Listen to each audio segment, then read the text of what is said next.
Siempre hay un lugar donde parar.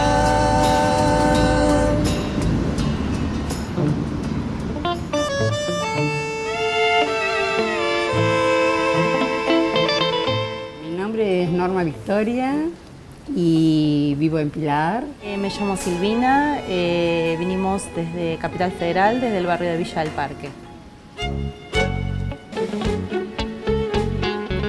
Y es un día complicado con chicos porque bueno, quieren salir para todos lados, porque les encanta la playa, pero bueno, acá en el hotel tenemos actividades para hacer, muchos juegos, pool.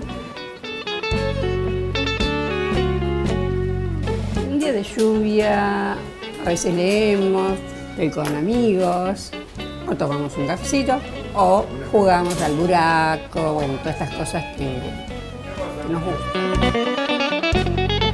Si no me quiero quedar acá adentro, salgo, sacamos paraguas que siempre traemos por cualquier cosa y recorremos toda la parte comercial. Primero dormiría una siesta, tranquila. Y después sí, iría a almorzar, caminaríamos un rato quizás por la playa, a tomar un cafecito tranquilos. Y no sé, quizás habrá algún espectáculo que nos ofrezca acá en Mar de Ajó.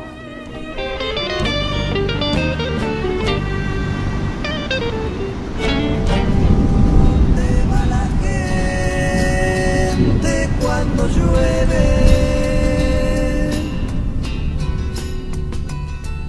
siempre